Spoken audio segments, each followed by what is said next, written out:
All right, welcome back to the AM with MIC LAWRY. I got a special guest today I'm excited about. I have a visionary, a TSU alumni. And when I say TSU, I mean Texas Southern. We got to get that right. I have a podcast founder, a podcast host, and on the upstream, dare I say, even though he did it already for a network, right? I know that was something that was going on back in the day. I have Jedon Weaver today. Thank you. What's good, bro? How you been, man? What's going on with you, man? Did I miss anything?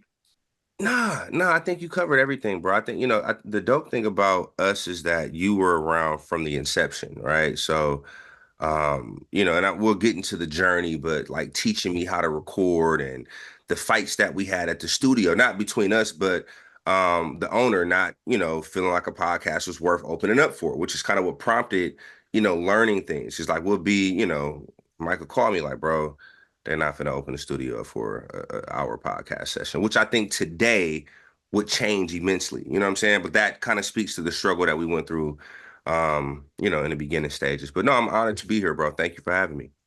Word. So before before I get to asking you the first question I asked, I Yeah. want to say publicly, even though I told you this, I think it's super funny, and I think people should hear this. And I'm gonna go to my mother-in-law, right? Me and my Okay. mother-in-law are super tight, and I'm gonna make this make sense. Okay. I remember me and my mother-in-law were kind of at it, and one of my best friends asked me, he was like, "Yo, you think y'all a lot alike?"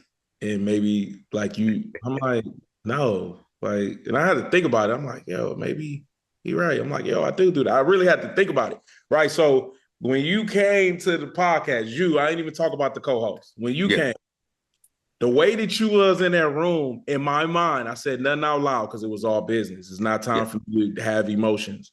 I was like, oh, what's up with this dude? Like I couldn't figure it out. I'm like, I don't think I like this dude. This is what I made up in my Yeah. head.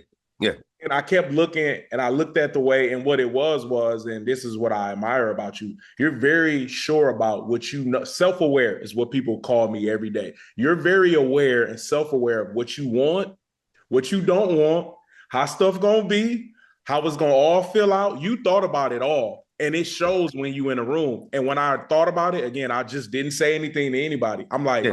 that's you. He's you. So you can't tell yourself you don't like you, right? So I don't remember if I told your boy that, or I know I told you because I'm the Yeah. type of person, I don't talk Yeah. about facts. But that was one thing that stood out about you where I'm like, yo, I always wondered people that were a little bit younger than me that I didn't necessarily know coming up where we came from, because we're gonna talk about that too. Were Yeah. they like me, like people that weren't related to me? Were they exactly like me? And you were that. And this is not to say that we're the best people in the world, but Yeah. it's to say that those things that we look for in other people and poke at, those are things of ourselves that we don't even pay attention to, because you got people holding us accountable, but we think we on the straight and narrow all the time, so it mean right, and it could. But that was just a lesson for me, which I'm glad I didn't say anything to anybody about. Yeah. I was allowed to see like, no, this guy is integrity based and he's ultimately you. So I want to shout, not to compare to me, but to shout you out for being the type of You person you know, are, for real.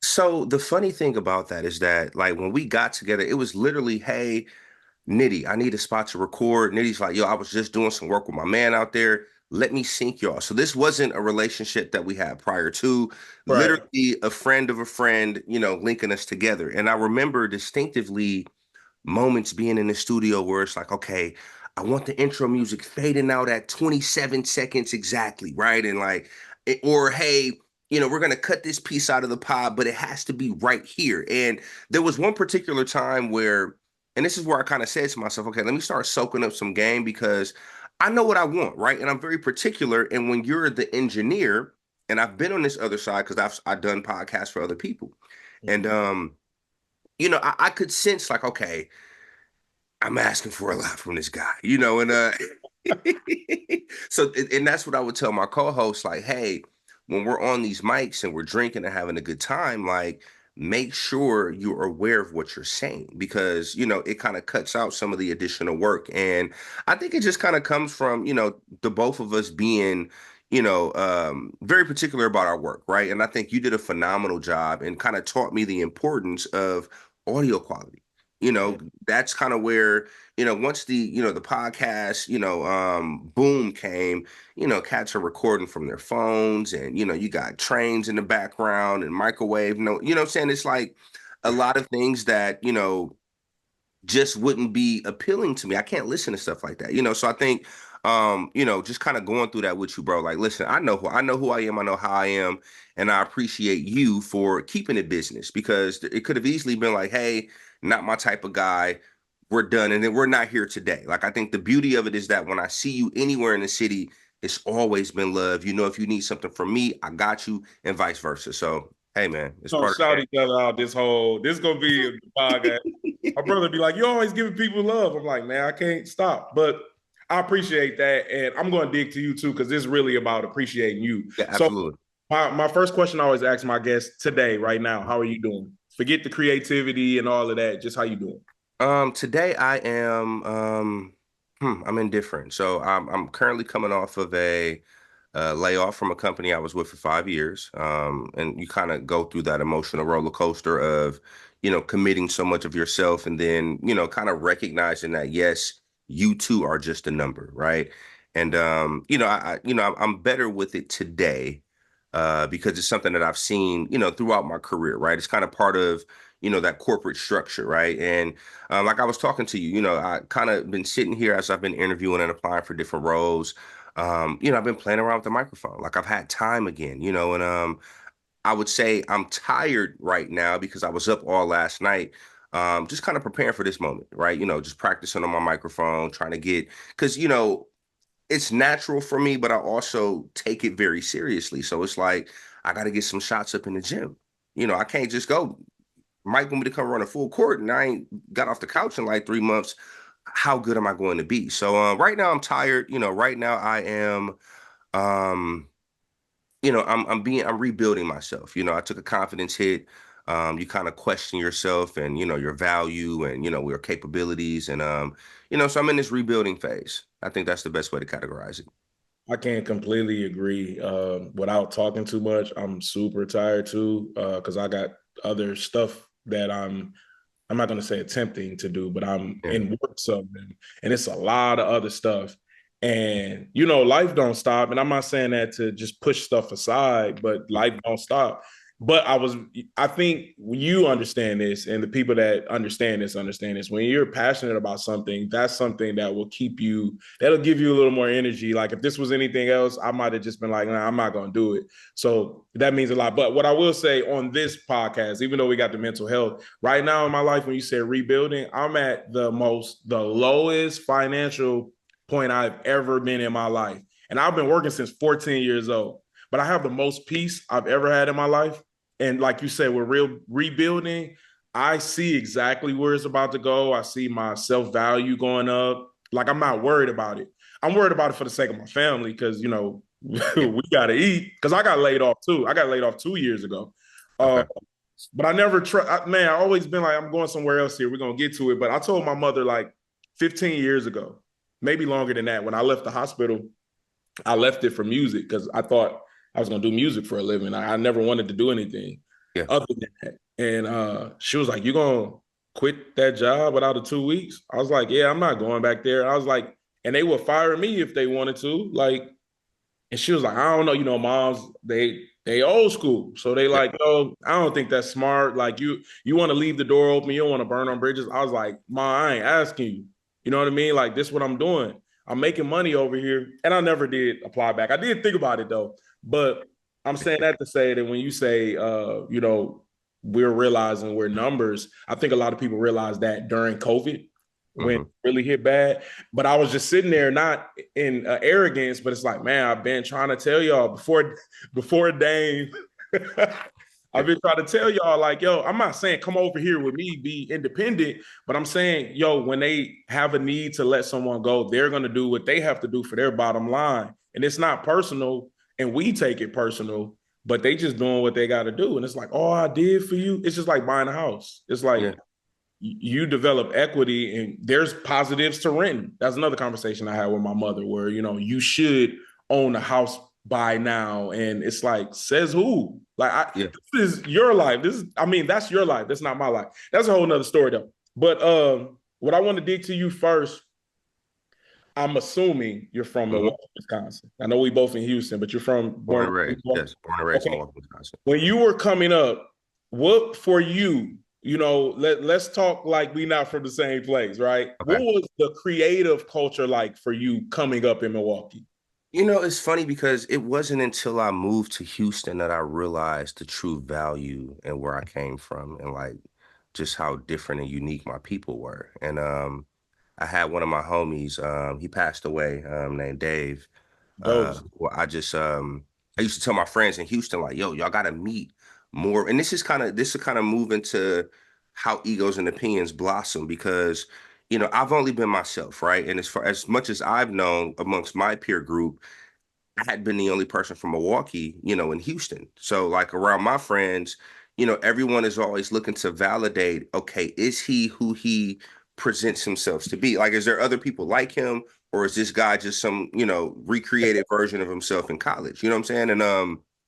And this is back when we had to connect DVDs. So I'm trying to show, because you're from Milwaukee, you meet people and they're just like, okay, well, are there black people there? And it's like, yo, like I took my wife back to Milwaukee one time and she was trying to find the white people. You know what I mean? Like it's different, but I think we've always found a way to make a way out of nothing. You know what I'm saying? And I think that kind of brought out our true creativity because we're from the essence. You know what I'm saying? Like it's everything that we deliver is right from within.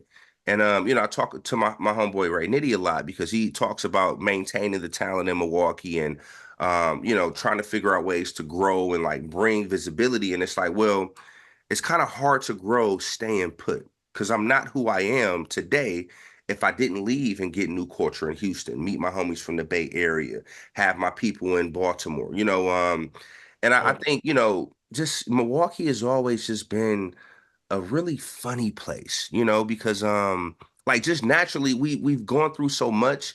Humor was always our outlet. So, my son right now is in elementary school and roasting sessions are like really huge, right? So he's just like, Dad, like I got a couple roasts that, I want to run by you. And I'm like, okay, well, one son, like, you're better suited coming off the dome. So like if you in a session and somebody look you up from head to toe, that's their time to download you. You know what's Good coming word. right after that. But as someone watching, you also know that, laughing can get you included. There's no free laughs. Okay, you think it's funny? Rare. Well, like bring you come over, you know what I'm saying? So it's like, but that's just that immediate creativity, you know what I'm saying? And I think I'm not who I am, you know, anywhere else. I think Milwaukee has some of the most talented people ever, but circumstances play a huge role. And I think that's where Houston allowed me to develop because I was able to see a lot of Black success. And I do think that, the city of Milwaukee, tries their best to kind of keep us bottled in to kind of like, limit our potential to an extent. And that's why I echo, hey, get out get out and you can bring back to the city, but I don't think that staying within the city is a good long-term plan. Everybody should plan to leave. Even with my kids living in Houston, go somewhere else, conquer a different area. That way you can bring it back to where you're from. So when we did the Milwaukee Podcast Festival, I had about 50 people from Houston fly into Milwaukee that would have never came to Milwaukee, for anything Without else. you. Without you. And my partner. You know what I'm saying? But like it's I think that we're just it's a ton of talent, bro. But I think it's one of those things where we need the exposure to what else is out there to understand what the true potential is. Word. That's man, that's an ill answer. I never looked at it like that. Well, Yeah. I want to shout out Ray Nitty, shout out to Ivy, shout out to Egos and Opinions, which was the name of their podcast. I just want Yes. to reel that in for those of you that don't know. But to your point, I never looked at it. You hear a lot of people say they want to leave Milwaukee, they want to get out of Milwaukee, how bad it is. Like you Mhm. said, don't live there long term. Your reasoning for it is different from thus that I've heard. But then also for me, to your point, you're exactly correct. But I never looked at it like that. Coming up, I was exactly how you said. It was like I'm gonna figure it out. I've always been that type of guy. I always thought because I was in my household the only kid, so it was like, well, you don't have no choice. Like you can't sit here and have a sob story. You have nobody to talk to about that. So And then we stayed in Northline. So it wasn't like, crazy over there where, like you said, where I could see huge amounts of success that was legal. And then I think to your point, but see, you know what, this crazy thing, me and my group for music, we disbanded, but I remember us going to Atlanta to record. I don't know if you know BMW Kenny from Milwaukee. He did the Wipe It Down song. Okay. But long before him and Rico signed to Usher, he was in a group. We were all in a group together. Okay. And he moved to Atlanta before all of us. And we was like maybe 14, 12, something like that when he moved to Atlanta. And when he got like the first FL studio, the first one that existed, we were still working on pianos and stuff. And his music just sounded better than us. And none of us, we weren't the type of guys to be like, oh, you whack. It's like, oh, no, you got something better than what we got going on. We coming to you. But we were still in high school. So I'm wondering, because the driving force behind that wasn't, I hate Milwaukee so much, let's leave. It was like, this is where the opportunity lies. But I say that to say that when we got to Atlanta, to your point, I'm like, yo, I never wanted to live in Atlanta. Let me say that. Even when back then, it was like, nah, this ain't for me. But the idea of seeing different things became very normal to me. So I'm like, okay, like you said, you was telling your son, like, yo, go conquer somewhere else. So it was nothing for me to go in. I did want to come back home all the time. Like I went to Oshkosh. So it was out of Milwaukee, but it was close enough for me to come back home if I wanted to. Okay. But then, Milwaukee was crazy back then. So my mom was like, yo, because I got kicked out of school, academic probation, on music. And she was like, yo, you don't find a job, I'm going to come and get you. And I'm like, I ain't finding no job in Oshkosh. Like, she was like, you got a week. And she took me to Virginia. And I didn't want to go because I was uncomfortable. You know what I mean? I didn't know anybody there, but it's like, you'll figure that out. But again, leaving there, that was easy. So then when I come to Houston, that made that easier, where it's like, okay, let's see what they got down there. Right. So let me ask you this, since we're here traveling, because I'm going to assume again that you still know people like I know that have not left their block in Milwaukee. Yeah, absolutely. Why do you think that is? Especially being we were those guys, not necessarily those guys, but these people we cool with, but we left easily. And it ain't like we trying to keep them there. It's like, yo, bro, come on down to Houston. Well, see, there's a level of comfort and support as well, right? But also the exposure of what's possible. So like, just like your homie went to Atlanta, I had a cousin that went to a HBCU in Florida. I had a cousin that went to a HBCU in Alabama. Now, one cousin flunked out, the other cousin had a good success story, but both continue to communicate to me how possible it is if you just want to do it. And I think similar to me and my friends, like a lot of my friends now have moved to Houston, but I'm not sure if that's the case, if they didn't have a case study already on the ground to kind of say, hey, it's not what it seems. If you have a job, you can live anywhere. Okay. Worst case scenario, you go back to square one, which is what you already know. But again, it's difficult to be that first person to kind of go through the door. Like, you got to think about it. I came to Houston and I'll never forget getting to Texas Southern for the first time. I had never been there. Literally, like the reason I discovered Texas Southern was my homie was in African American studies. He came into this with this pamphlet. And this is 17-year-old Jedon Weaver at the time. I look at the pamphlet. I'm like, damn, there's some hoes on there. I'm like, where is that at? And he's like, oh, it's Texas Southern University, the only school I applied to. Boom. Wow. So now it's like, I understood. I came from a small city. So typically when you come from a small city, where do you want to go? The complete opposite. I want to go to a big city. Chicago is around the corner. New York, they still getting snow. LA, it's real far out west. Let me go to the South where I could be around a lot of my people, go to a Black university, have warm summers. Like at that time, I'm thinking party, party, party. But I also have older cousins saying, hey, like go to college, go to grad school, enjoy this time. It's not just work, right? It's going to be fun. It's a lifestyle. Like do this, do that. And it's like, bro, we only live in once, dog. And I think what happens when you have people that have never left a block, they really only talking to people that are on their block.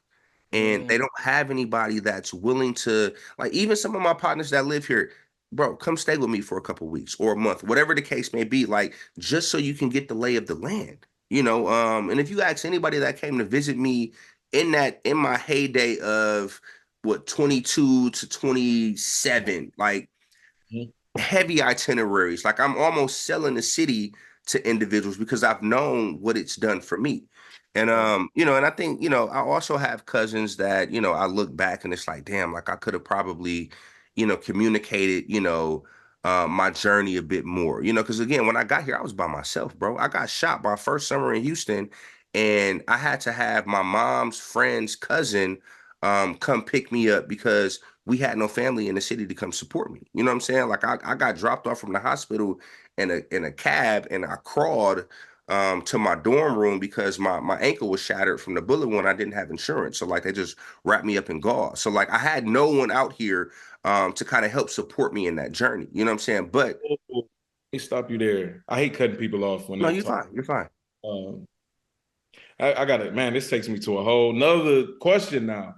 So, have you ever got shot in Milwaukee? Ooh, no, I did not. And but see, Right. See, this is my point to that. How many times have you dodged death in Milwaukee? a lot.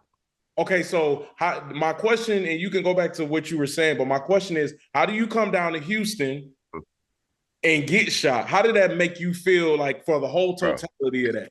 And it's funny because all of my homies would be like, yo, you would be the one to leave Milwaukee and get shot. And then in talking with my mom, she's like, well, you'll never see Texas again. And I'll never forget sitting at the table with my mom and my dad, just kind of planning out what my next steps were because I got shot. She came out to Houston, brought me back home, got my cast and all of that. And now it was like, okay, what's next? And my dad is like Whitewater. But then at the same time, I said, yo, like, this could easily happen here as well. My mom is a deputy sheriff. My dad drives a city bus. Both are kind of, aware of just what takes place, like what can happen, right? And my dad looked and he was just like, you know what? You got a point. And my circumstances were merely wrong place at the wrong time, right? Like it was literally, I was just here when I could have been over here. And it's like, shit happens, bro. Shit happens, and I think, I didn't want, a random um situation to kind of dictate my future. Like I had a good first year in college. I had a job out in Houston. Like things were trending for me in the right direction. And it was just like, even before leaving Milwaukee, I got robbed at gunpoint, working at GameStop. So it's like, again, anything can happen, and I don't want to let these type of stories, stop my journey. If I feel comfortable going back, then I'm going back. That's simple, and eventually they allowed me to come back, and it's been, smooth sailing ever since. Do you now you got to come on to the Hearts of the Community podcast with my brother for that Yeah. mental health. I got two questions and I'm gonna come off of this, but Okay. you probably will be able to help me. And you did just saying what you did. But has that changed your outlook on nope, I can't say that. I'm gonna answer that for you. It hasn't changed your outlook on fun because you be outside. So me and you were talking the other day. Go ahead. You thinking of something. You Well, it did for some time, right? It took therapy to kind of get out. I couldn't drive on the freeway without staring down cars that were riding past me. I got shot on 59. They okay. shot up my homie's car 9 times while we were driving on the freeway. And I mean, we everybody survived. He got hit a couple times. I caught literally the last bullet. And but again, it was one of those things where you also understand what comes with being outside, bro. But also everything happens for a reason. And I can't even necessarily say that because I could just walk around and start slapping motherfuckers for no reason, right? Like, so let me take that back. But I seen that in I Milwaukee didn't too. want to, I'm sorry. I seen that in Milwaukee too. But see, I didn't want to just pigeonhole myself into, no longer wanting to just enjoy life, bro. Like it's, think if I think about it, like I met my wife being outside. You know what I'm saying? Like it's so many things that happen just from being outside. So like, no, it was just an event. Shit happens. Bro, you making me tear up, man. This is the wrong podcast, No, man. it's all good. So to that point, and I'm gonna get off of this real fast, Yeah, but yeah, that's fine. you're helping me right now. So I don't know how many times I've been almost killed in Milwaukee, Okay. right? But I moved to Virginia, and I know you love hip hop, so you know this song, Brambleton by Pusha T. Yep. Brambleton in Virginia is like capital in Milwaukee, right? Okay. So it runs long. The hood, like right there by Norfolk State, the barbershop there, the 7-Eleven, like it looked like North Line or Park Line right there. The house is Yeah. just like that. MacArthur Mall is right there. And I used to work at the hospital and I used to get my hair cut in the hood. Shouts out to Reek. Reek put me onto this barbershop off of Granby, right off the street of Brampton. Okay. I got caught up in a shootout in the barbershop. And in my mind, while it's going on, I'm thinking like, damn, I left Milwaukee to be away from this. And here I am again. And I'm stuck, long story short, I'm stuck between the people outside the barbershop that's shooting at the guy in the barbershop. And he trips over the fan, and then I trip over him. And I'm like, man, I'm about to die. And at that point, I was numb. So they thought I was being like arrogant, like I ain't scared to die. I'm just like, I don't have no choice no more. It's like I'm not really scared anymore. Not to be on no like bragging shit. It's just like, yo. No, but you accept what could possibly happen. Because even in that car, as the bullets are going through the window and the door, and my homie is yelling that he's getting hit, it's like you're thinking two things, like, fuck, like this is gonna be the end to my story. Like, damn, like this, I just got shot here. And secondly, it's just like, yo, like I didn't get a chance to talk to my mom or say goodbye to people. And everything is running through like milliseconds. Yep. But everything else is moving in such slow motion. And honestly, like just kind of being in that car, I sat there and I'm just like, fuck, like, let's see what happens. You know what I'm saying? And it sounds brave, but don't get it twisted. Like it's terrifying. But at the same time, there's not much that you can do. You know what I'm saying? And so I can only imagine shots ringing out. And I think the scary part about bullets is that, like, all you can do is just hear and hope.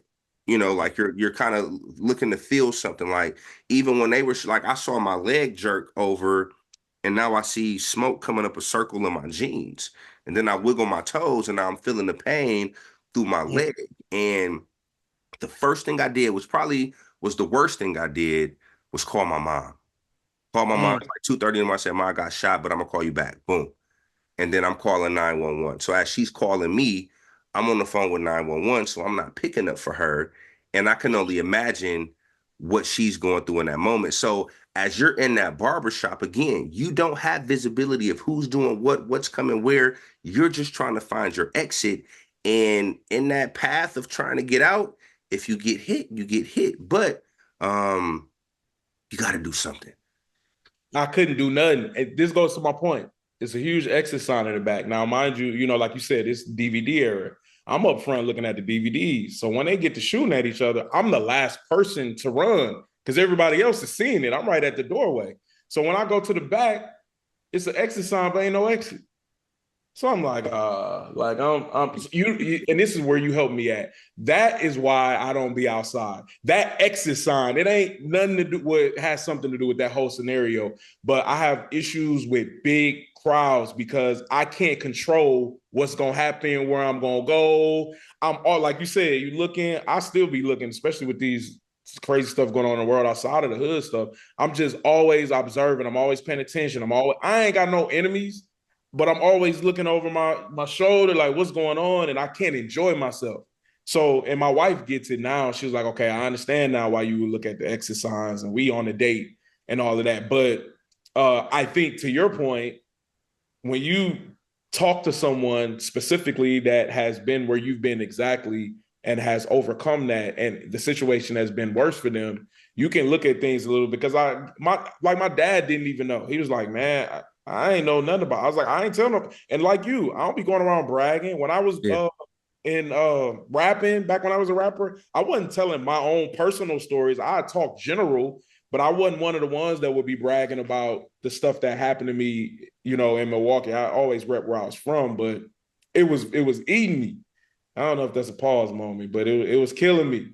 You know what I'm saying? My son's 16, man. He be getting me for everything. But you just helped me, man. I mean, we talked about this last week too. Like, yo, next year I need to come to the game with y'all. But man, I be so paid. And I ride Dolo a lot. I don't have a lot of people with me. And back in Milwaukee, I have people for that. You shouldn't have an issue with me because I'm like cool. I'm always on the cool side. But it's like if you got an issue, I got people for that. They'll handle Yeah. it easy. So it was no worries, and I could always in Virginia. I'm moving by myself. Like I have people out there, but I don't have no problem showing up anywhere like Dolo. Like I don't have that type of energy. But yeah, man, you just helped me more than you know. Like I need to live a lot more than I do. But I think, bro, what you go through is completely normal. I'm almost positive whether it's a Walmart, Target, gas station, you know where your exit points are. You know what I'm saying? Like we went to a restaurant right before we went to the game on Tuesday, and my wife came in and she sat down, and I'm like, well, babe, I would like to sit here because I need visibility to the door. Like I need to know what's coming. Because, I saw this meme, or it might have been like a video on Instagram where the couple was walking into Target and the wife is just singing songs and just la la la in her head. And then the dad is kind of like, okay, exit there, exit there. If we got to get low, we can move over here. And that's just kind of, it comes with the territory, bro, because I think now our purpose is our family, making sure that, because even with our, going through our layoffs, right? I'm gonna be straight, bro. But I'm worried about the development and preparation for my children, their future. And I was talking to my mom, and it's like, the one thing that keeps me up at night is like all the money that I'm missing right now. I'm prepared for the moment. I can go the rest of the year without working and be straight. But I'm thinking about the semesters of college that, I'm behind on now, and it's just like, hey, my mom was like, Jedon, you can't have everything your way. Like these are the humbling experiences that you need to kind of reset and refigure out life. And I think, that's what, like this time being out of work has kind of taught me just to kind of appreciate everything else. My kids love that I'm not working. Why? Because dad is more present in the household. I'm doing more homework. I'm reading more books. I'm, taking more swing. Like it's so much more that's being done, and that I know will be sacrificed once, I decide to get back into the workforce, which is also what kind of pushed me out of podcasting to an extent. Because again, in that I think we did what, maybe 10 or 11 episodes together before I opted to, kind of take matters into my own hands, and it was consuming, bro. I think. Into that. Let's hold that because we Okay. about to right to Okay. that. To your point too, I think since I'm a little more available, my 16-year-old don't like it because he Yeah, can't he do. can't finesse like he is. Yeah, yeah, yeah. So okay, so my question to you now is: growing up, did you see yourself in a media place as you were now? Podcast. Let's be real. Podcast ain't nothing but interviewing, right? You Yeah, just interviewing people. But did you see yourself in the media world coming up? absolutely not. No, I hate talking. I'm sorry. What was your career ideology like? What were you? To be honest, bro, I didn't really have one. And I think that's where, I think it's unfair to ask an 18-year-old what he wants to do for the rest of his life because he hasn't experienced anything. Prior to podcasting, I was terrified of speaking. I wouldn't do this. Even at work, I used to avoid having meetings or just kind of like looking at myself on camera. Like it was just a lot that I wasn't comfortable with. I didn't know how to talk. I stuttered a lot. I rushed over things. Like media was the furthest thing from my mind, bro. The furthest thing. Wow. It was I almost communicated better through writing, which I did used to write. I my first degree path was journalism, right? Um, but I also was like, okay, well, what kind of money does that net me? Like I was always kind of money focused, which is why I went into IT at the end of the day. But media was the furthest thing, bro. Like again, I didn't have the confidence to speak. I didn't have the confidence to, actually just be on camera. Like I was always perception oriented and worried about how I looked, what people would think, and that's why podcasting it is weird because my friends were like, bro, like you're finally doing like everybody else would tell me, like, hey dog, you would be phenomenal at this, but it's nothing that I could see for myself. And then I got into it and it's like, oh shit, like I'm good at something. Yeah, you dope. And the crazy thing is, you got all of the stuff that people like us behind the scenes study for. Mhm. You check all of those boxes. So you have people have boring, like I think I have a boring, a monotone voice. Like when I used to Okay. rap, I had bars, I told story, anything that checked the box off for a classic rapper, I had it, but I always felt like my voice was whack, and I wasn't never gonna project because I just, being from Milwaukee, I felt like I had to be cool. Yeah. So, but with you, you got the voice. It ain't boring. We want to hear it. You're animated, but you ain't being fake either. Yeah. Yeah. Prepared, like you check all the boxes. So, but I understand, like you said, like I don't like, even with these podcasts, I don't like going back and looking at myself. And it's not a self-esteem thing, but I don't know what that is. But that's crazy that you were the exact opposite of how you felt about yourself. Yeah. But see, it's also feedback was also important because even, we did some great episodes together. And again, it's like I think you told me one time, you was like, bro, that was really good. Like, or you said no, you said Weave, while I disagree with your opinion, I wanted to just get up off this seat and just start engaging because it was triggering me to an extent. And like that's what you want in being a podcaster. So it's like, okay, I'm doing something right. And this is why the honest feedback is so important, bro, because my mom is always going to say, Jedon, you're great. You could do anything in this world. That's what they're supposed to tell us. But I need that critical, hey, Jedon, stop saying Jedon, stop, find other words other than fuck, shit.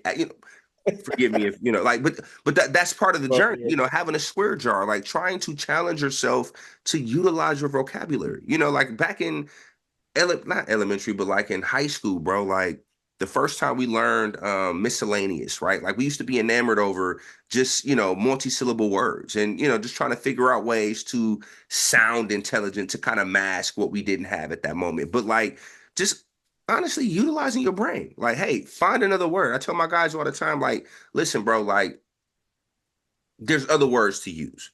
And that's kind of like it's part of the podcasting game. And I think, that's kind of where I just fell into too deep of a podcaster at a certain point. And before you did your first podcast, how did the whole idea come about? That's the first question. Before okay. you even executed the idea, how did the idea come about? So I started working in corporate America, and the days were long, right? And this is kind of this is what, 2013. So like music had just took a hit for me, right? So I'm trying to figure out other ways to help the time pass. So this is where I just, well, Joe Budden had always been one of my favorite rappers. So he had started a podcast. I was following that. And then Bomani Jones kind of reminded me of myself in terms of our diction and how we just talked proper, Black people that were educated that, living in Houston, coming from Milwaukee, like everyone is like, oh yeah, you talk proper as hell. It's like, but this is just where I'm from. And just kind of listening to those two in Taxstone. Taxstone taught me that anybody could do it. Like, you don't have to have a professional background. You just have to have the passion. So Bo, Joe, and Tax, I would listen to repeatedly. And I would tell myself, if I can get 8 podcasts to line up for a shift, my day is going to go by just like that. So I was arguing with folks on Facebook, and that's just all I did. Piss people off, have debates, and I started I started talking about going live, and I'm just like, hey, ask me a number of different questions, and I'll kind of, I'll go live one day, and we'll just kind of have these conversations. And so Ivy and I have been cool for a couple years prior, just from college, right? We had a mutual friend, and we became friends, but we had also, just kind of went our separate ways, right? So I was thinking of how to do a show, and the only person I wanted to do a show with was my best friend who didn't live in Houston, and I just couldn't fathom doing a virtual podcast. Like that just wasn't a thing at the time, right? So whatever I did, I needed somebody with me right across from me. And I'm like, and I also wanted to have a woman on because, I felt from a topic standpoint, Battle of the Sexes would be the most engaging initially. And then I also wanted someone who had a completely different opposite way of thinking. So I reached out to Ivy and I'm like, yo, I want to start a podcast. Her first question is, what's a podcast? So I'm like, okay, listen to this. And I gave her Joe's episode because in the beginning, his co-host was Marissa Mendez. So I'm like, just listen to their dynamic, listen to how they play off each other. Let's get together and let's figure it out. So I pull up to her crib, and it's funny because I even have some of like the very early recordings that we did, and we just kind of sat there trying to figure it out, just trying to figure out different ways. And at some point, I had to figure out how to build up her confidence because I'm asking her to embark on this journey that she has no idea how to be prepared for. And she also felt that I was talented. And it was one of those things where it's like, okay, you don't ever follow through with anything. So my job is to make sure that you get to the finish line, which is what that was her only role at first. And that's how it started, bro. We sat there and we would just sit on the laptop and just kind of record different conversations. And it wasn't until I met my guy Irby, and he had, I reached out to him about just kind of how to record, right? And it's funny because the question was, hey, how do I record a podcast? But the next thing I know, I'm on his network recording the podcast. And it's like, okay, now I'm hearing myself through headphones and I got a pop filter in front of me. And I was able to do the mic check 1, 2, and it felt like I was in the booth somewhere. You know what I'm saying? So now I'm kind of feeling myself. And we dropped a 60-second sizzle reel. And I let it go on social media and the reception was amazing. And I never expected it. I'm like, yo, if we can get 100 people to listen to this, we might have something going. First play, 650 out the gate. And I'm like, oh shit, like, okay, people actually want to hear what we have to say. And then from that point, it's just a matter of the commitment. And yeah, that's how that started. That's dope. It's funny you said Tax and Joe were some of the influences because the the interview, well, the podcast with Tax is interviewing Joe is one of the most hilarious. Stop hitting me with that therapist stuff, Yeah, man. yeah.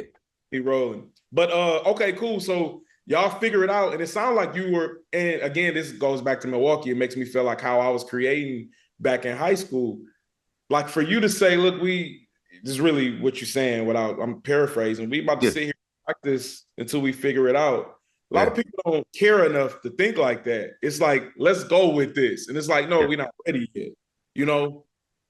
You know, I pride myself on the product I put out, right? And I think you've had experiences with me in the studio, very particular. I like what I like. I Yep. don't want to settle if I know that it's possible to do something else. And I think the biggest thing also is that I listen to podcasts, but I need my co-host to be just as good, if not better, for our show to take off. And a lot of it was just comfort, bro. Again, getting shots up in the gym. Like it's Right. just that simple. See, a lot of people think that um every friend group thinks that their conversations are compelling, right? Somebody wants to hear what we're talking about. But people don't understand like the foundational work that comes into really putting on a show. This is a production here. So it's similar. It's like when I went to see First Take live for the first time and I'm listening to Shannon and Skip discuss which side of the arguments they're going to be on. Like understanding that, yes, like it's true to an extent, but we're still putting on a show for people. So understanding how to transition through topics, learning not to talk over somebody, making sure that you can maintain your thought because you may not be able to get that off right when you want to, understanding what makes a show flow. I hate hearing people yelling and screaming back and forth and you're saying a sentence, you're saying a sentence. Hey, shut up, stop, chill out. So like we're working on nonverbal cues. So like if I'm doing like this, that lets her know that I have something that I want to say. So now she knows to kind of wrap things up smoother. Or, if she does like this, we've probably been talking about this shit for too long. The people are going to get drowned out. We need to transition into something else. And but these are things that you learn during the practice phase, bro. Like, yes, I would love to, and this is why I'm not the biggest fan of live shows, right? Because again, I want to slow things down. It's no rush. I think like the one thing about podcasting is that we put all of our effort into an episode that's going to be consumed, discarded, and then there's a demand for a new one. And it's like you have no idea how much time I put into, placing my intro music or my sleeper or, what was cut out, what was added, what I needed, sound effects for, like just certain things, bro. And it'll never be fully appreciated. But I think that, we had to get comfortable. Again, I hate speaking. I hate it. I hate like even to this day, bro. I was nervous coming up here. And you got to think, Mike, I do this shit now. You do. But still, out of respect to the craft, like I still have those butterflies in my stomach because I'm representing your platform as well. I can't come up here and lay an egg. Like, no, it's a bad reflection on me. And I mean, honestly, if a motherfucker came and underperformed, it probably is getting shelved. You know what I'm saying? Like, who knows? But just the foundational work was very important. Just getting comfortable, establishing identities, understanding. Like the one thing that our biggest struggle was our introduction because Ivy isn't her real name. And, I'd always known her by her real name. And it's like she doesn't like going by her real name. So now I got to get used to saying Ivy. And it sounded so awkward coming off my tongue. And it's like, okay, now we have to, intros. And like, it was a lot, bro. But we made it. Yeah, y'all did. I mean, y'all did live shows. You interviewed some of my favorite battle rappers. Yeah. Yeah. So Charlemagne the God. Like you said, you went back and did the festival back home. We did Marquette in the summer. Like that's probably a little bit out of what you've done. So how does that feel? Like, because I know that wasn't your goal. I know that wasn't your end goal to just meet people. So, but how did that feel on the way there? I mean, on the way there, it was numb because you're always chasing the next high. So like, shout out to Jasmine Henley Brown, who came to me to partner for the Milwaukee Podcast Festival, which was the biggest moment, at that time. And I think even with Ivy, she's like, okay, wait, we're going to do a show in Milwaukee and Charlemagne's like, she couldn't fathom what was actually about that. I couldn't fathom it, like still to that day, it wasn't until they walked in that it's like, oh shit, this is really happening. But while you're in that moment, it's like, what am I gonna do next? I just brought Charlemagne to Milwaukee. How do I top that? I just had an interview with Sue Surf. How do I top that? I got Hitman Hollow on the phone. I got Charlie Clips. Like, how do I top these things? And I think that was the biggest problem because I didn't enjoy my success when it happened. Like, it's Wow. not until now that I, can talk to my nieces. Like, one of my nieces wanted to start a podcast, and she was talking to my wife about just certain things, and my wife was like, "Hey, you should talk to Jedon." And she looked at me and was like, "What does he know about a podcast?" And I laughed because I'm like, "Oh, you don't know, But it's like I wouldn't expect her to because she was so young when I was really in the trenches. But it's like today I can look back and say that I did phenomenal work. And I'm truly proud of what we accomplished. In that moment, which was my problem, I was just too focused on the next thing. I didn't know how to celebrate that success. I would have a live show, sell out tickets, have, a phenomenal response. And I'm thinking about what the next episode is going to be about, what we can do to make this better, how we can improve. And, Ivy used to tell me all the time, like, dude, like, look at what you're accomplishing here. Like, look at what you're doing, your group, the people that you have involved. Folks are moving to Houston to kind of be a part of this movement. Like, we did shows in Vegas, fucking New Orleans on a cruise. Like, so many things happened in, a 2 to 3 year span. And I was constantly focused on how to be better. And I think that would be my advice to new podcasters. One, celebrate your victories in that moment. And two, define what success looks like for you. I didn't know what success looked like, so I kept chasing what I already had. And it was never enough, and it ultimately became my demise.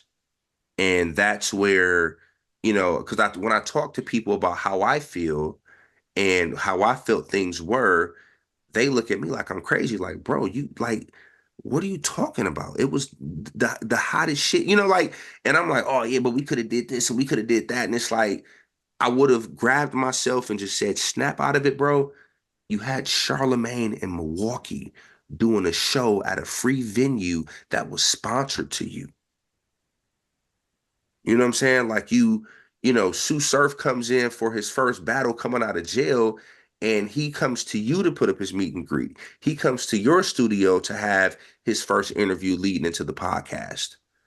Goods calls you to tell you he's going to be in Houston and he wants to sit down and chop it up. And I'm sitting here figuring out like, oh, well, shit, how can I get smacking Beasley? You know what I'm saying? Like, it just wasn't, I didn't appreciate the moment while it was there.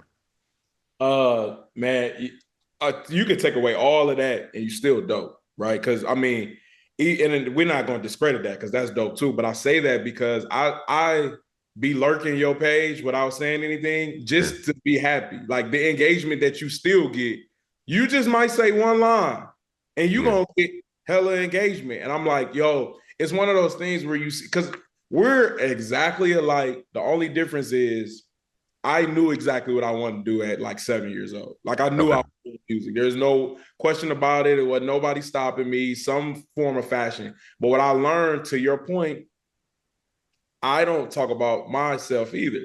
But I'm learning now, like you said, through the kids. So, like you said, I'm not celebrating success. I don't even talk about myself. So the kids told my, when I say kids, I mean my students. Yeah. They like, yo, you always tell these stories about everybody else, but you don't be telling those stories about yourself. Like, so now I have to reel back and say, oh, yeah, I did work with this person. I did. And I'm talking about music production and things of that Mm-hmm. nature. But I always looked at it as a brag. Like, I'm not trying to throw this in your face to tell, like, I don't, some people don't care. So it's like, until I notice that you care, I don't have nothing to say about it. But that's another reason why I'm doing this podcast, because there are going to be people, and I know you know this, the way that the whole internet work, people don't catch on to stuff immediately. It might be like 2, 3 years from now, and it becomes a big thing. Like, so it's like just get it out there, just put it out there. So, with that said, I was going to ask you about your pros and cons, but you literally just said them all. Yeah. So, before we dig to the ending of Egos and Opinions podcast, Mm-hmm. I noticed that you were on the brink, if you weren't there already, I don't know the whole story, I'm gonna let you tell it, of building a podcast network where you were producing other podcasts. Is that safe Yeah. to say?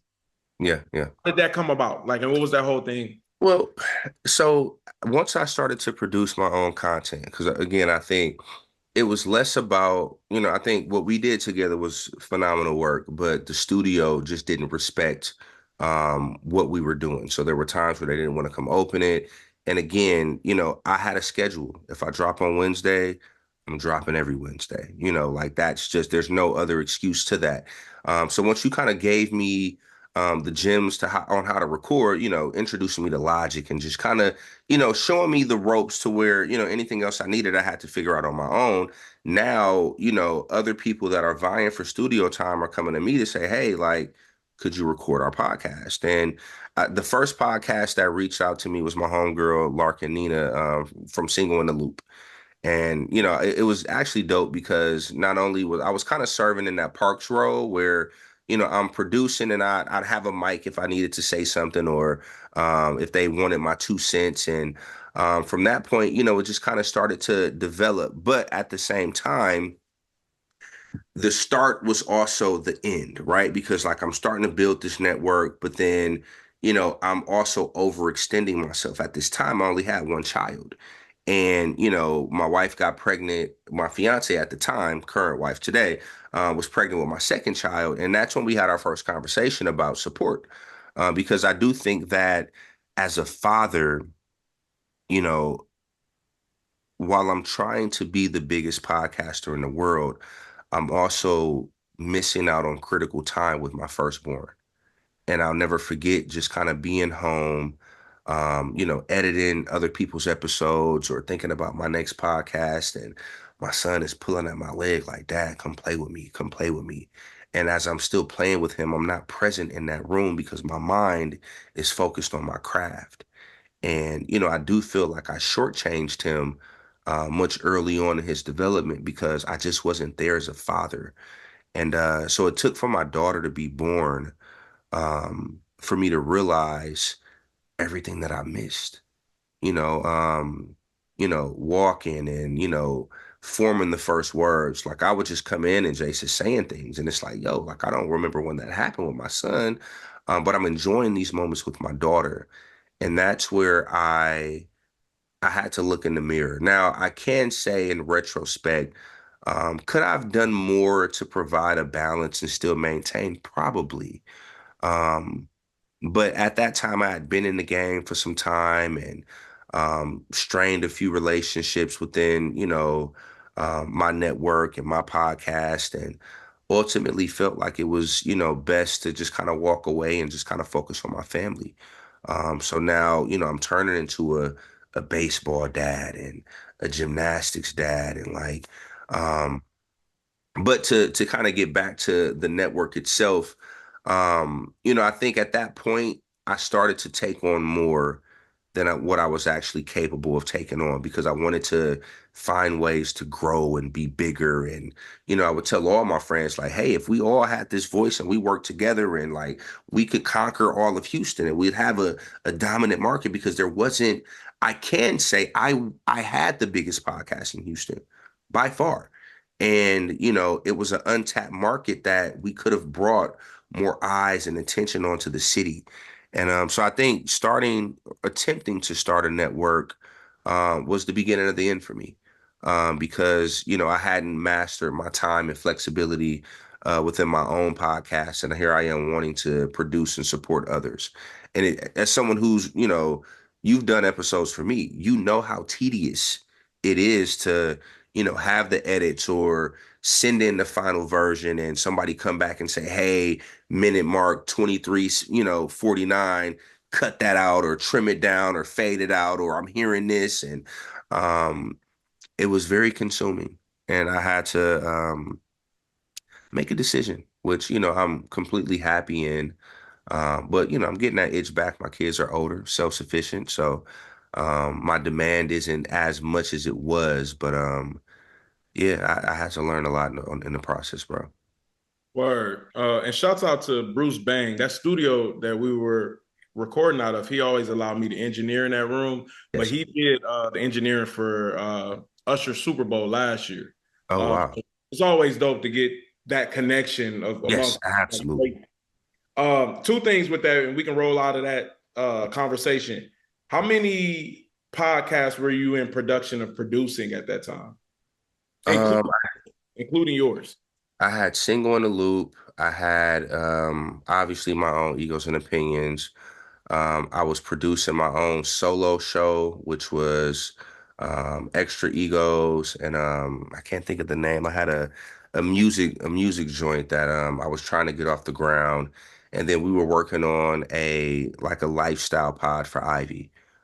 So I mean, I had two in current production, and then two that were underway. That's hard.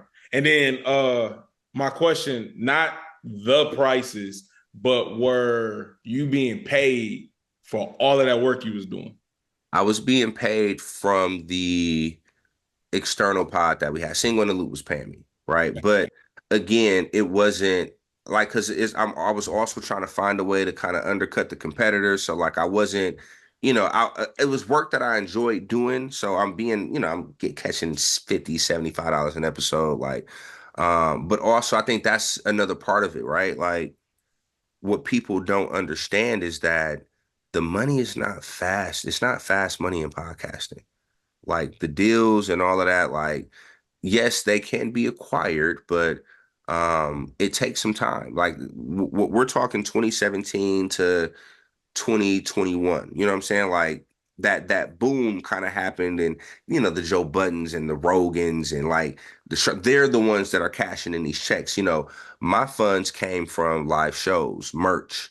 Um, I hadn't even tapped into the Patreon aspect of it yet, because I was doing bonus content and, just things to just kind of continue to generate. So it was slow money. And that's kind of part of the strain that happens, right? Because I'm treating this like a business, but we're not getting paid like it. So like I'm asking and demanding of time and commitment. And when we have a show, yes, it takes upkeep and, makeup and hair and, all types of different things. And it's like, how are we repaying ourselves? And part of it is that we aren't. Like this is just kind of what comes with it until we catch our break. And I think that is like the one thing I would say to any aspiring podcasters that are working together: define what success looks like, understand what type of finances are to be acquired and what type of money that you have to go get yourself. That way, the expectation is already, understood, because I think that, we see a lot, but we don't really understand what happens on the back end, right? You can get a prize pick, prize picks, affiliation marketing or Audible, but you don't get paid unless they use it. So are you calling folks to get them to sign up, or like there's work that comes into that?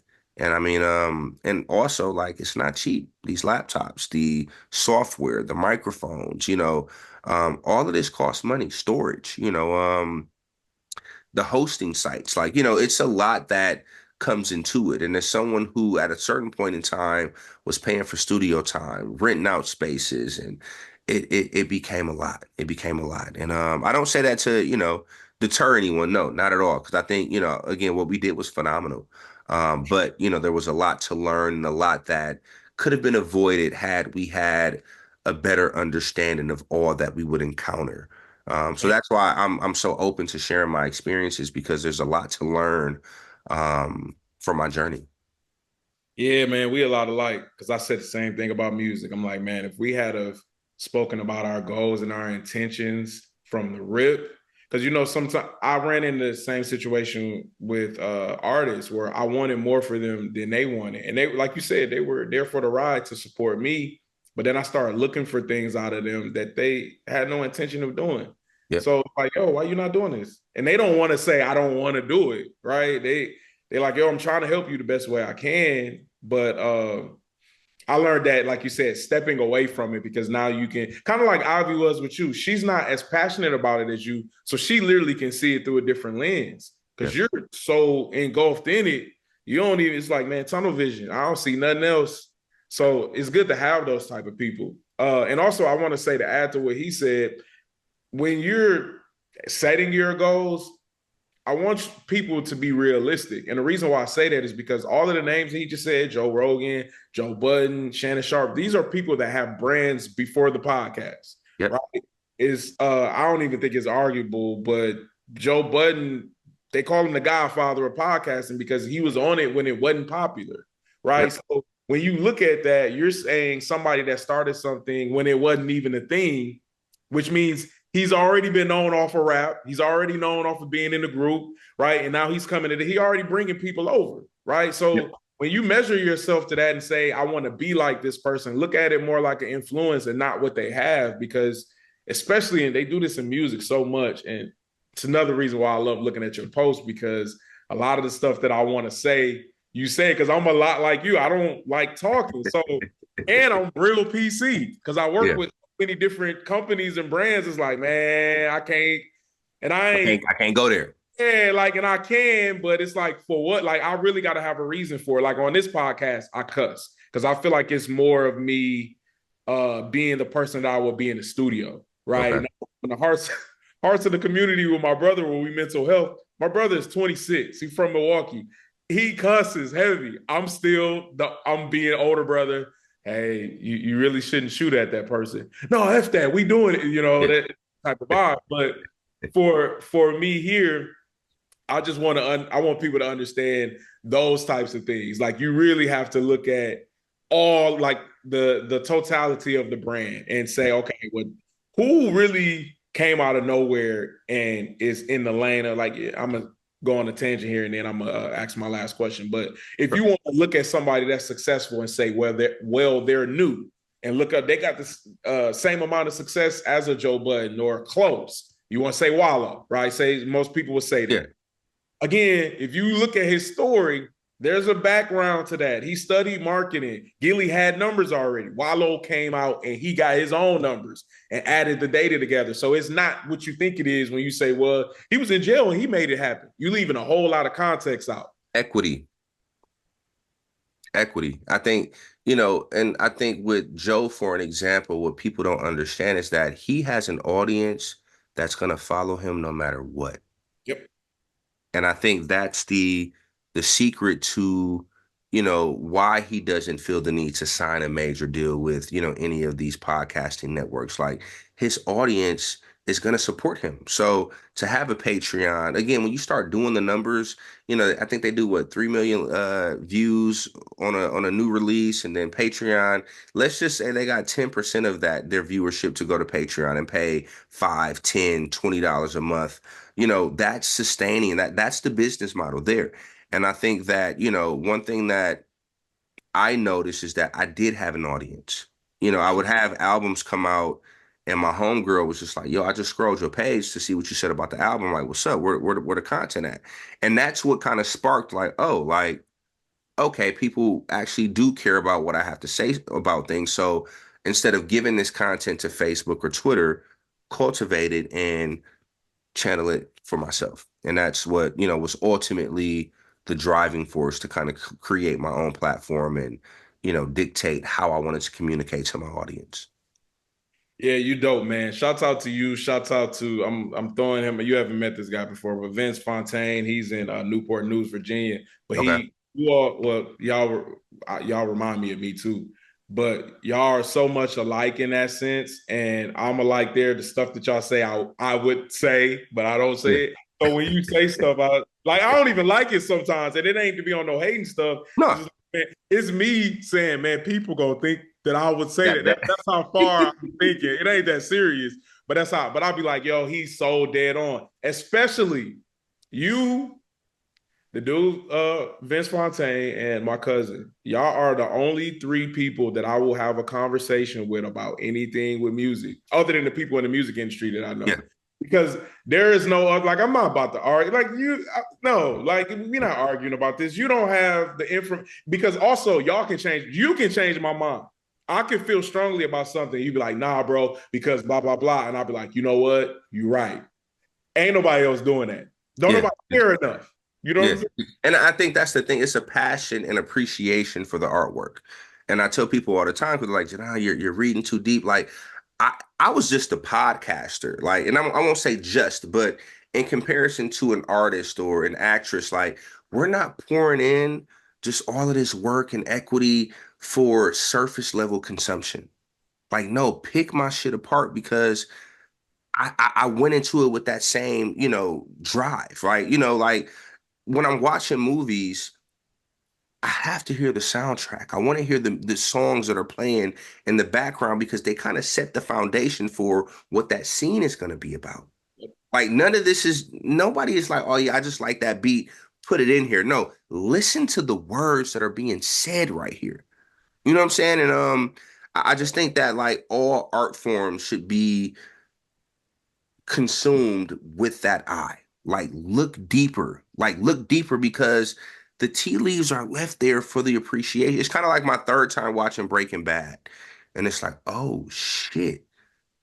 Every time there's a combative scene, like the colors that they're wearing or the foreshadowing, like everything comes in for a circle. So when I'm listening to an album, why are these two songs next to each other? Why are these two songs this far apart? What story are they telling from track 1 to 6, from 7 to 13? Like that is how I consume content. And it's why I have the opinions that I have. That's dope. Cause you know how many people don't understand that. Like I'll listen because, like you said, there's a sequence to an album, and I'll be like, "You don't have no number six," and they like, be like, what are you No, talking about?" nobody understands. Yeah, I'm like, man, just forget it. I'm like, Yeah. okay, so now I have to paint a different picture.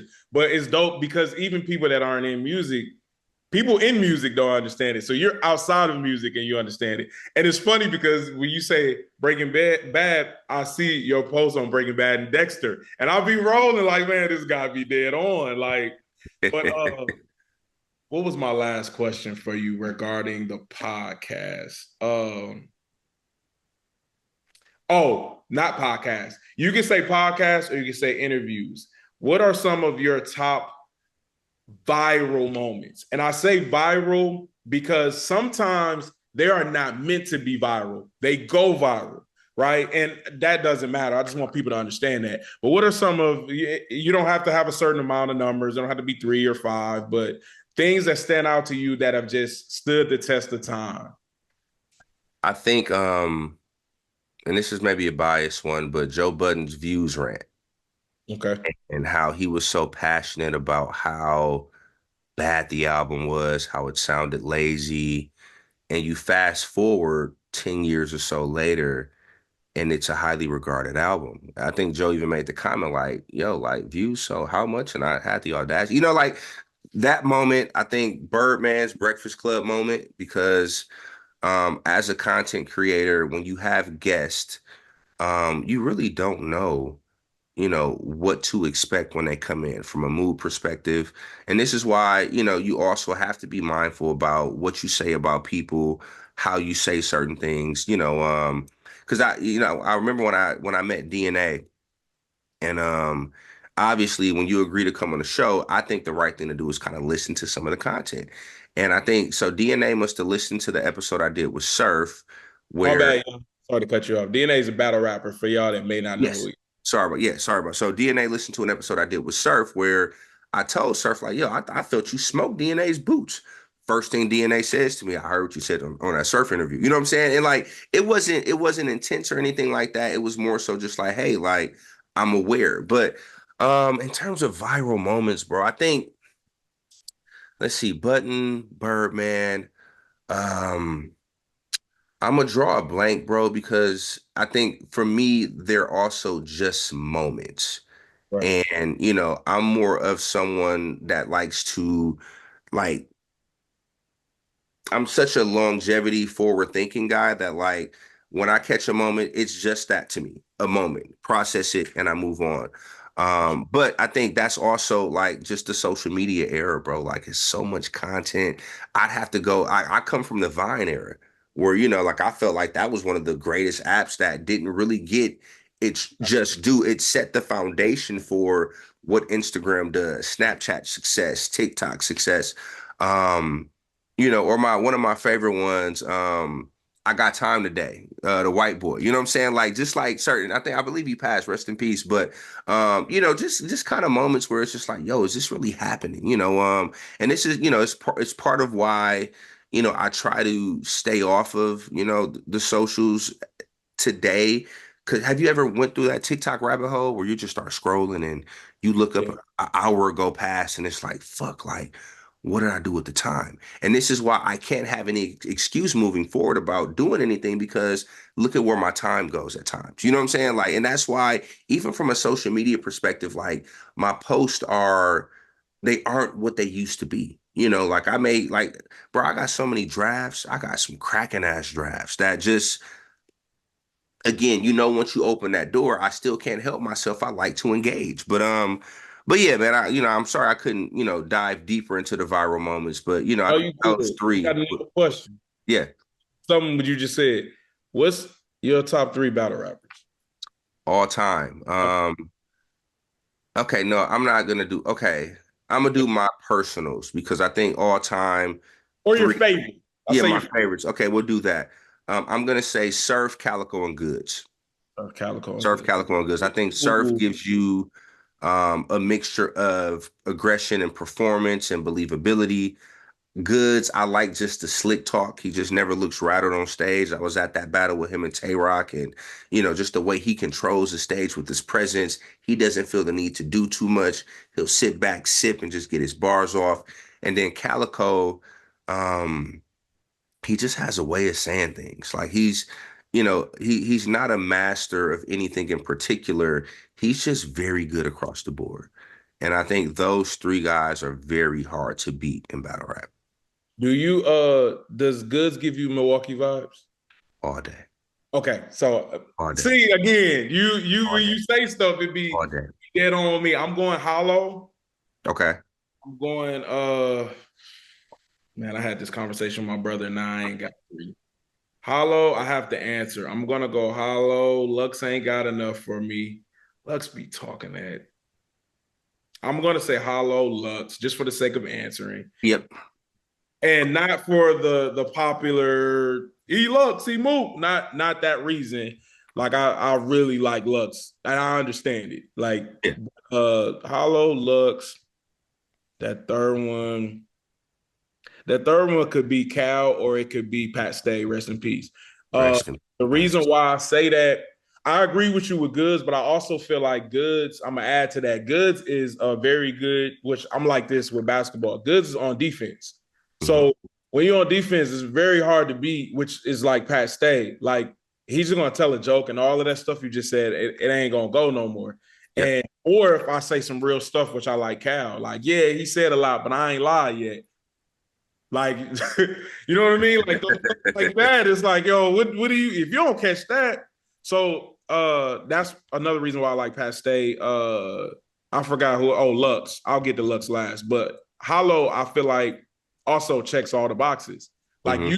he's unorthodox. You don't know how you don't know how he preps for the battle. He might be doing like pull-ups for his Yeah. control because he's gonna do a Bone Thugs and Harmony scheme and check. So it's just no way you can prepare for a Hollow. No, I'm gonna say Lux out, and I'm gonna put Surf in there. The reason why I'm putting Surf in there is because I feel like he's a piece of Cal, but he's way more technical.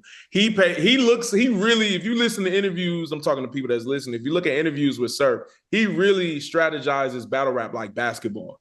Like Yes. every way that he structures things, it's like, all right, yeah, your shooting percentage high, but you ain't hitting nothing, right? And he pays attention and he battle raps like that. So again, he would be the type of person like a you or Vince Fontaine where he can be like, yeah, everything you're saying right, but you left this part out and it'll change everything, right? So I got to put him in there, and that changes. Hollow don't never leave, but any given day it could be Cal. Uh, I want to say my boy, but he ain't got enough battles. Who that? CT. I don't know if you know CT. You know who Milton Blow is? I know CT. I know who CT is. Yeah. Okay, so he was in the group with us too. Oh, So really? yeah, it was BMW Kenny, Nix, CT, me, and another guy named Zeno. So like this is like high school, and then CT went with BMF, but he was I think that's how he met Milltown Blow, and then BMW Kenny signed with Usher at the same time Rico signed with Usher. Nix ended up working with Mace and somebody else. I want to say Nick Cannon. And then I ended up working with Master P. But the dope thing is, like, to your point, I'm going to do a doc on this. You might be able to help me with this. All of the people from our generation that did music, we all work with the people we looked up to, which is insane to be from Milwaukee because that wasn't no place for music. We had nothing there in Milwaukee. There was no Eric Benet at most. Tank one really Yeah, represented he was Milwaukee. not at the time. Yeah. Yeah, so it was like, where does talent come from? Like, so I want to do a doc on that. I don't really want to get into the stuff that we've done together per se. I'll tell you some other stories, but that era, the people we work with, the people at Christian Faith Fellowship that work with Babyface and all that's insane for us to be from because everybody was looking at Chicago. They weren't looking at Milwaukee. Yeah. Yeah. But I think again though, like the talent is there, bro. I think, if people really dug deep into, who we've worked with, who we know, how the webs are connected, like, bro, it expands so deep. And I think I encourage everyone who's had that experience to continue to, just like preach it to the youth, bro, because, they need to see what the possibilities are. You look in this industry, like we're sprinkled throughout everywhere, bro. So, yeah, man, like continue it. Like that's dope. Just even looking at the background, like Master P and Usher, like, come on, bro. These are like titans in the industry. All right. Last question for you. Yes, sir. What's the future? What's the future for you in this creative space? Couch critiques coming soon. I'm getting something off the ground as we speak. No release date just yet, but say in the next couple months. But yeah, I'm getting back into the content space. Absolutely. Even if it's not at the level, like I always told one of my guys, like I love this shit so much, I could just do a podcast. It's kind of like a secret menu. If you know, you know. I don't need no promo, no marketing. Like I just love it. If you find it and appreciate it, great. If you don't, it is what it is. Less pressure, right? But no, I think just continue to develop as a father, bro. Baseball is like really my son is turning that corner. So like really, continue to be engaged and present for that journey. And my daughter in gymnastics, she loves it. So father first. And then content is coming soon. So, be on the lookout for couch critiques. Don't have a release date just yet, but announcing it is gonna force me to get off my ass and get some shit done. So Because I ain't cutting that part out. yeah.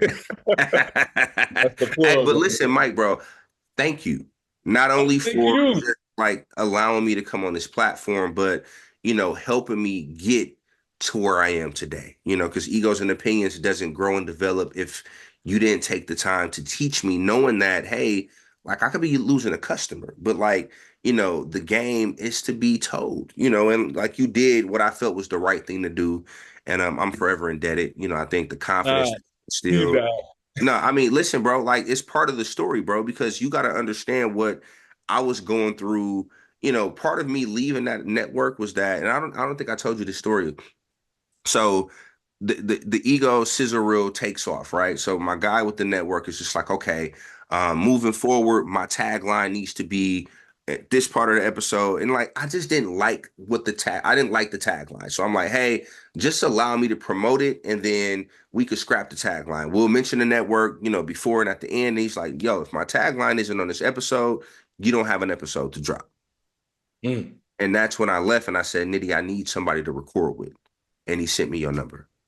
And, it was strictly business, despite whatever disagreements, like you were a professional first and you helped catapult us when I didn't know where else to go.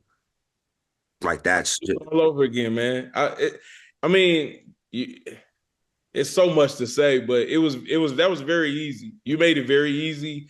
But one, you from the town. Like I'm always gonna get somebody from the town. I'm gonna say a lob. Like I feel like it's old, right? And I don't throw it in people's face. This is not hey, remember I did with you like yeah, that. yeah, It would never be said if you ain't say it. I never be like, yo, I helped him. I like, in a sense of maybe presenting to people or letting, again, with the students. You had a podcast? Oh, yeah, I did have a podcast 10 years ago. So I forgot all about that. But I look at it because I didn't do it like you did. Mine was just audio, yeah, right? So, I didn't take it as far as you did. So I learned a lot being there too. So, and this is not no knock to you. I wasn't getting paid a lot to engineer them. That was more love than anything because I was learning from you too. yep, You know what I'm saying? So, and this back in the day, this is where we're a lot alike when you think about it. You would ask me to say something on the podcast. I didn't even want to talk. I'm like, yeah, no, facts. yeah, I'm like, yo, shit, I'm gonna stay behind the scenes. Yep. But just to see y'all work, figure it out, for you to bring guests in, that was stuff that I didn't really want to do. So, then when you say indebted, man, like we say, I got you, you got me. That's always gonna be. It ain't like if you need any help, music or whatever, just let me know. But man, Absolutely. that ain't nothing, man. I feel like that's my duty. You know what I mean? And look, you turned around and helped me in the summertime for Marquette. Yeah. Them kids were able to talk to you, man. And between all of y'all, they were super excited. I mean, I'm talking about when they got off Yeah. with y'all. Like, And listen, phenomenal experience. Like that's something that, I'm looking forward to doing again in the future. Like, that was amazing, but I think again, like when you have these two like minds that are creative, that come from, some of the same things, like the possibilities are unlimited. So, again, I salute you, bro. Thank you for having me. And, we'll be doing this again soon. he ended it for us, y'all. Jedon Weaver, AM with Mike Lowry. Love. Love.